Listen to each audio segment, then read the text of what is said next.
Dual স্ক্রিনের সঙ্গে 18 দিনের ব্যাটারি ব্যাকআপ, এই বাজারে এত সস্তার ফোন অবিশ্বাস্য।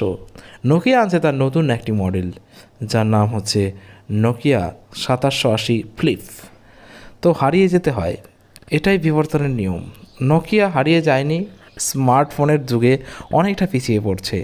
এই সময় লোকের পকেটে পকেটে থাকতো নোকিয়ার হ্যান্ডসেট এক সময়, আর সেই দিন এখন গেছে। তবুও বাজারে সোনালি দিন ফিরে পেতে আপ্রাণ চেষ্টা করছে কোম্পানি। বেশ কিছু আকর্ষণীয় সেটা বের করছে নোকিয়া। আপনি যদি খুব কম বাজেটে ভালো আকর্ষণীয় ডিসপ্লে ফোন কিনতে চান, তাহলে অবশ্যই একবার নোকিয়ার কথা ভাবতেই পারেন। অন্তত একটি ভালো অপশন রয়েছে। কিছুদিন আগে নোকিয়া 2780 ফ্লিপ নামে মার্কিন যুক্তরাষ্ট্রে 2 স্ক্রিনের একটি মোবাইল ফোন লঞ্চ করেছে।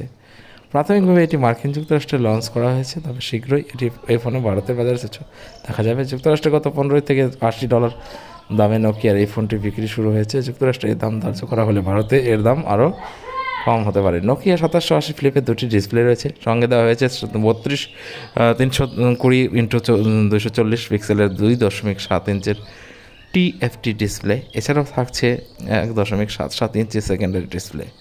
ফোনটিতে রয়েছে 512 MB ইন্টারনাল স্টোরেজ এবং 4 GB র্যাম। দরকার পড়লে মাইক্রো SD কার্ডের সাহায্যে 32 GB পর্যন্ত স্টোরেজ ক্ষমতা বৃদ্ধি বাড়িয়ে নেওয়া যেতে পারে। এই ফোনের পিছনে দেওয়া হয়েছে 5 মেগাপিক্সেলের একটি ক্যামেরার সঙ্গে ফ্ল্যাশ লাইটও দেওয়া আছে। স্ক্রিনের পাশাপাশি এই ফোনের অন্যতম আকর্ষণীয় হলো ব্যাটারি। কোম্পানির দাবি, একবার চার্জ দিলে এই ফোনের ব্যাটারি চলবে 18 দিন। ব্যাটারি খোলার অপশন থাকছে। তো ভিডিওটি কেমন লাগলো সবাই কমেন্টে জানাবে, এবং যারা নতুন আছো তারা চ্যানেলটিকে সাবস্ক্রাইব করে পাশে থাকবে, এবং পাশে থাকা বেল নোটিফিকেশনটি দাবাতে ভুলবে না, যাতে পরবর্তী ভিডিওগুলো তোমার কাছে সর্বপ্রথমে পৌঁছে যায়।